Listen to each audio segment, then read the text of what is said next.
ECC Timeout Talks are brought to you by State Farm. The James Von If Agency is here for the ECC family during these unexpected times. For more information and to get a quote, visit www.vonifinsurance.com. Hey everyone, welcome to another edition of ECC Timeout Talks. I'm Casey Rafferty, Assistant Commissioner for the ECC, and I'm pleased to be joined today by three of my colleagues, Mike Miranto, the Senior Associate AD for Operations and Communications at Damon College, Kyle Goodhart, the Sports Information Director at Mercy College, and Kelly Thompson, the Assistant AD for Communications at Molloy College. Thanks all for joining us here today. So you all have different titles, but the thing that you guys focus on for working for your departments is communications. And obviously the last few months you guys have been doing things that you've never had to do before, working at home, having no games to promote your program. So we kind of wanted to talk to you about some of the interesting things you've been doing.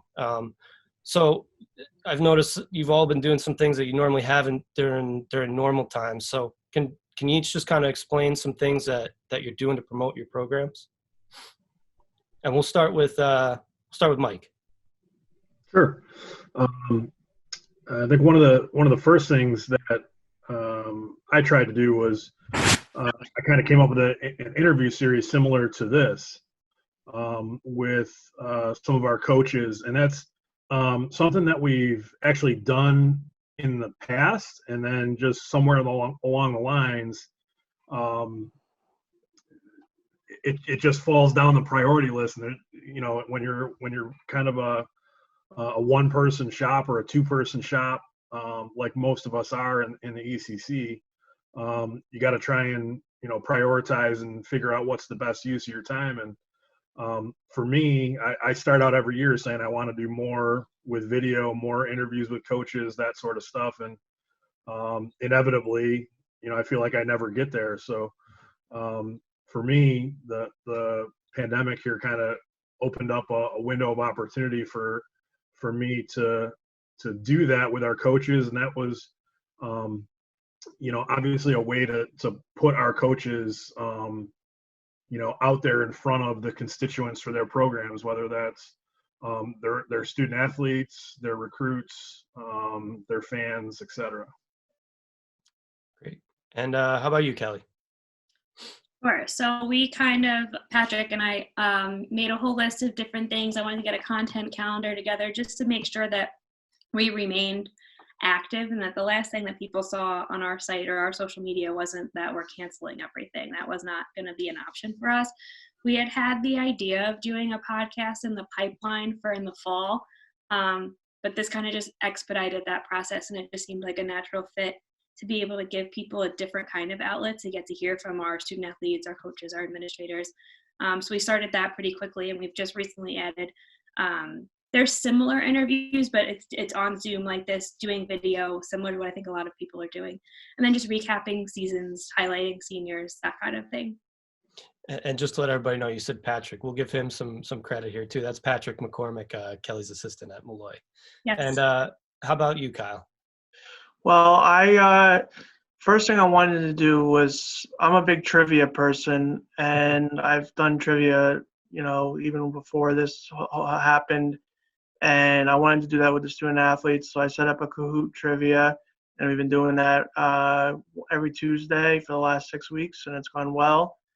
I also wanted to do a video series on our student athletes, what they're doing while quarantined, how they're staying active, and how they're handling classes being moved online. We also did a top 10. We're doing our top 10 of moments of 2019-20. We started that a little earlier this year because the season ended earlier. And yeah, that's pretty much what I've been up to. Well, if you like trivia, I got some fun in store for you at the end of this. We're gonna end with some ECC trivia, but what challenges have you guys faced to get some of this work done that you normally haven't had to deal with when you're on campus, when you're around student athletes and coaches? And we'll go reverse this time. We'll start with Kyle. I just think staying focused. It's tough it was easier probably for me to get the work done in the office or when I was at home by myself. But now when I'm with my family, it's a little more difficult to stay focused on the task at hand. But I think I've done a pretty good job with it. And Kelly? I do agree with Kyle that I think it is a little more difficult to remain structured when you're just at home because you're like, oh, I could do it later because I have the time. But it's also when student athletes are on campus and you need something from them, you could just go ask, where we're all over different parts of the world right now. And sometimes it's a little more challenging to kind of get in contact with them and get that response that you need. Yep. And Mike? Yeah, I'll echo what Kelly just said. I think, we were doing some social media posts to highlight some student athletes and, trying to track them down for some information.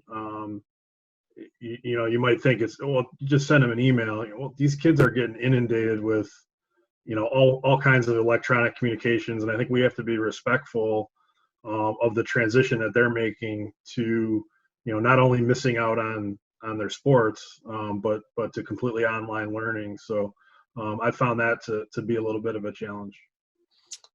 Yeah.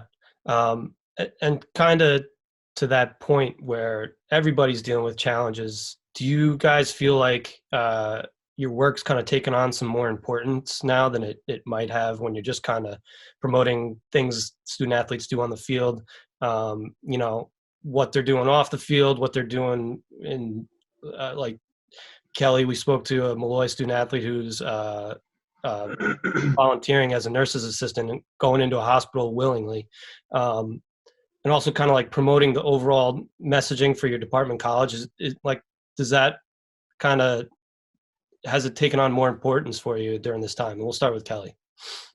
So I think that's always at, close to the top of importance. I think that's a big foundation of what our job is to do, is to get that out there.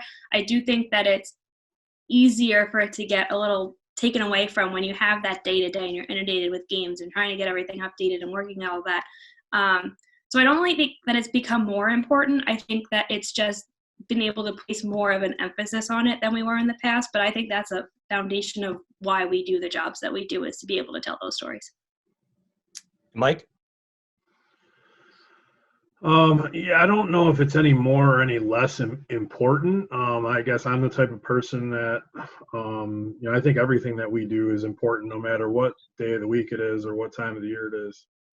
But I will say, I think I do find that there's added pressure. I don't know if that's just undue pressure I'm putting on myself to, come up with different content, because you're still, the goal is still the same. We still want people following our social media accounts or visiting our website on a regular basis. And the pressure to come up with that content without games, without, accomplishments by players. I mean, those are the things that we really, do for the most part. I think there's definitely some pressure there to come up with that. And at a time when, I feel like at times like these, extracurricular activities like athletics get trivialized and people think that they're not really important in the grand scheme of things.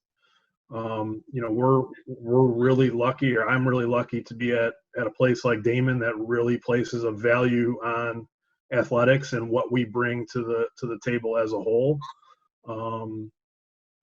But because of that outlook that our college has, like I said, I think there's some pressure to make sure we're still getting the same amount of hits and stuff and traffic on our website.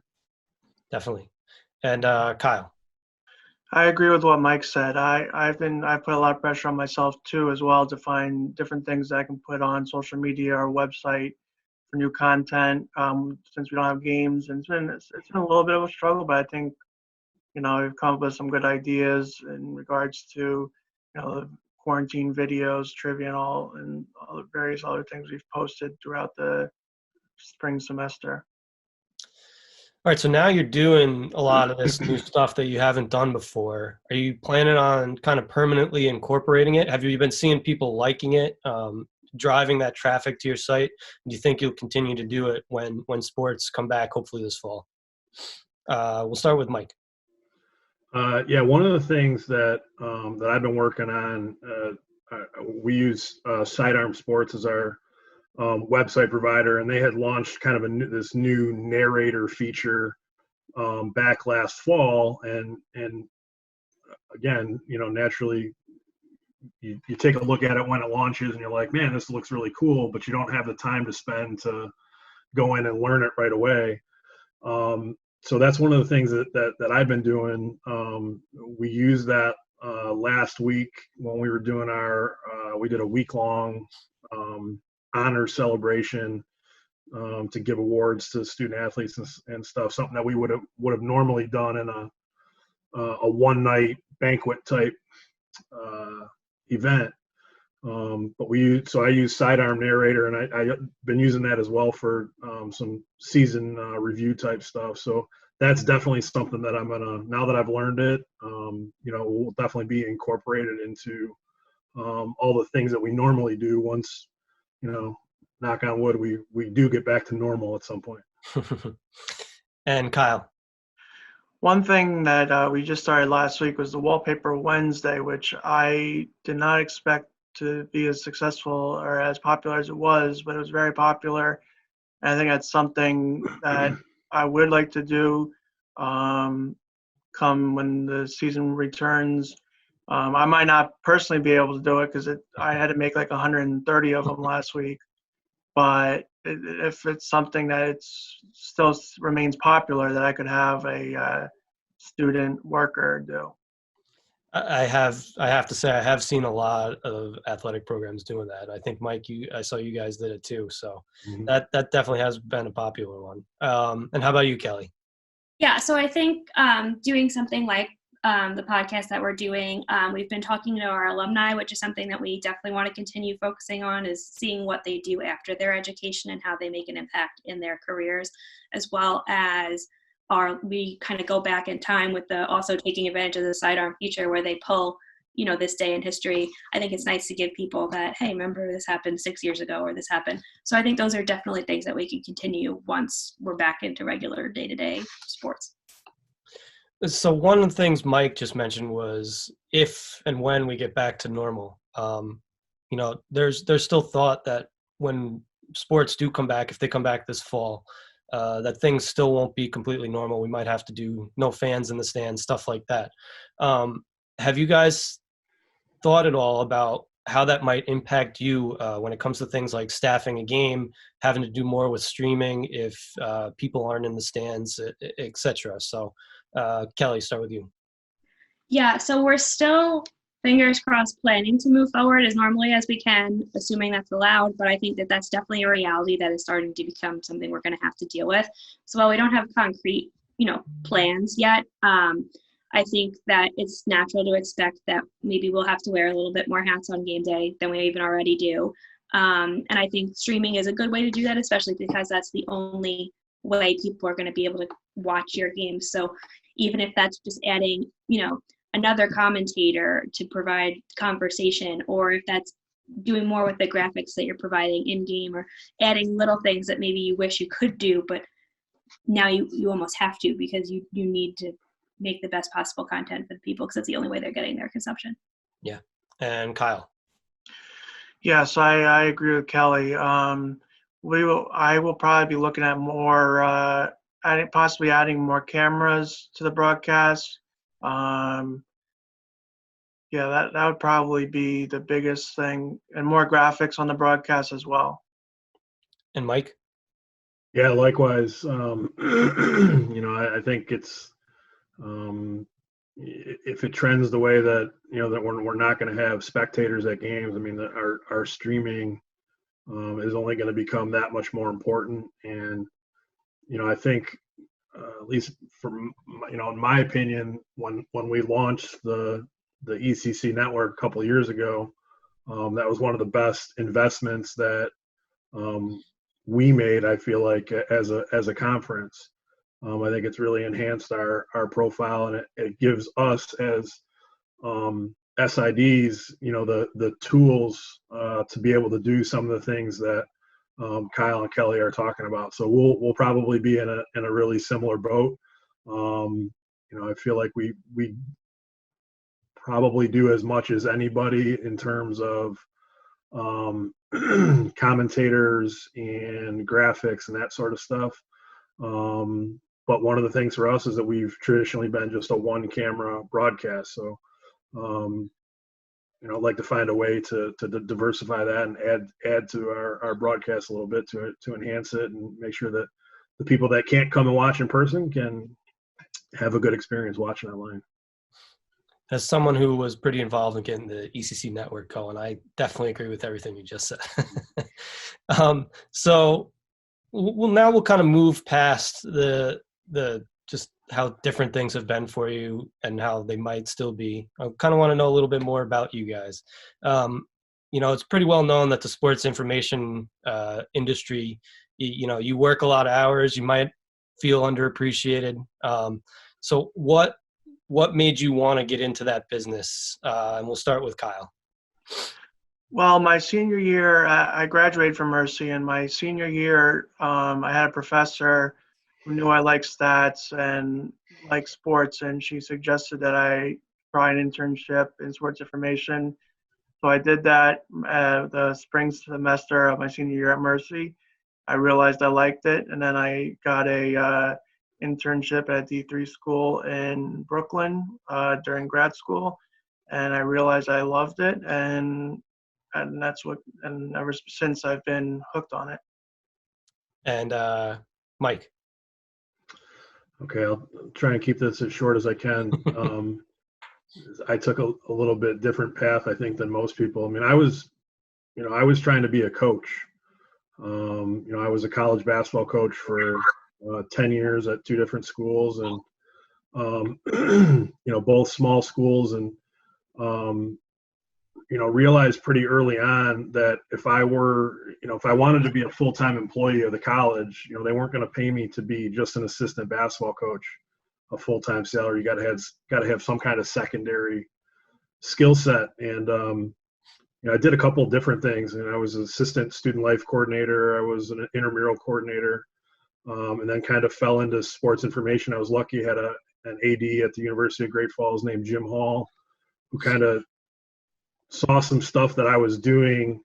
We had a part-time SID at the time who he was the same thing. He was kind of tied to a different department at the college, and the AD kind of saw some value in some of the things that I was doing just as part of my assistant coaching job, and kind of fell into it. And fast forward a couple of years till I get to Damon, and was continuing to coach. And then my wife got pregnant. We have twin boys. When we found out we were having twins, I kind of made the decision I couldn't do coaching plus the SID work at the same time, because it was pretty nutty, especially during basketball season. You're talking 70 to 80 hour weeks. So I kind of made the decision to step away from coaching, and the whole time, like I'm saying, I kind of looked at it like being an SID was my way to get in or stay in coaching. Now that I've been out of it for 5 or 6 years, out of coaching, I kind of flip it around. Coaching was my way to get into communications, which I feel like is where my skill set is best suited. And Kelly. I'm going to also try to keep it brief too. Yeah, I wasn't too successful. Sorry, Kelly. So I was working as a student volunteer / intern, and eventually a graduate assistant in the university media relations office at St. John's University. And both of my bosses there were former athletic communications professionals on the athletics side at the school. So they kind of they always would talk about that kind of thing. Sports were always around. My parents were both athletic administrators and coaches, so it was always a natural progression for me, but not something I had ever explored. My last semester in grad school, I felt I pigeonhole myself into just mainstream PR when it's always, who you know more than anything. So I felt like I should open my network. So I started interning at Malloy, volunteer basis, my final semester of grad school, and I never left. I got fortunate enough that after I graduated, they added a second assistant person. And I just kind of have stayed there ever since. All great stories. So now let's talk about what is the favorite part of the job that you have, and we'll start with Mike. Oh, favorite part? I mean, probably games. For as stressful as they can be. Like Kelly mentioned, I think we all wear a lot of hats on game day. Especially at the small school level, you got to be able to do a multitude of different things. But games are what I look forward to most. So I would say that's probably my favorite part. And Kelly? I just enjoy being around the student athletes and being on that college environment. I think that it gives you a day-to-day that you don't get in a regular office kind of job where you come in and you're going to do A, B, C, and D. I kind of like the fact that I can have a general plan, but I don't know exactly what's going to happen. And I just get to hear all of these different stories and watch them go through the experiences that they get to. Yeah. And Kyle? I agree with both Mike and Kelly. The games is a big draw for me, and then also interacting with the student athletes, getting to know them, and watching them succeed on the field. Great. And so now we've been in these quarantine stay-at-home measures here in New York. Well, all three of us are in different parts of the state, but we're all in New York. Four of us, me included, I guess. What have you guys been up to outside of the stuff you've been doing for work? What have you been doing to enjoy yourselves, to kill some of this time in quarantine? And we'll start with Kelly. Sure. So I've had a kind of a big year in that we bought a house, we got a puppy, and we got engaged. So as much as thank you. So quarantine has been as difficult as it's been. It's kind of been nice to get time that I wouldn't have ordinarily gotten to kind of just take those things in and enjoy them and make sure the house is the way that we want it. And there's not much wedding planning going on to happen, but it's just been nice to be able to kind of sit in that and not have the day-to-day. So we've kind of just been hanging out. How about you, Kyle? I've been playing more golf than I've played ever at this time of year. I've been playing a lot on the weekends. It's different, but I get to go outside, so that's the best thing. You're gonna have to give me lessons then when this is all over. Oh, I'm not very good. All right, and Mike, I know you mentioned your twin boys, and I have two kids myself, and that's been a fun part of this quarantine. So what have you been up to? Yeah, just spent a lot of time with them. We got a neighbor that was getting rid of a trampoline across the street from us, so somehow naturally that found its way over to our house. So the kids have been going outside and jumping on the trampoline. So watch them do that. But other than that, I find myself reading more than I normally do, and podcasts. I'm the sportsiest of sports people. Like, I go in the office and I have like sports radio on all day long. Obviously, there's not much sports to talk about right now, so I've been getting into like some true crime type podcasts and spending some time doing that. Interesting. All right. So like I mentioned before when Kyle talked about the trivia, I thought it would be a fun way to end this.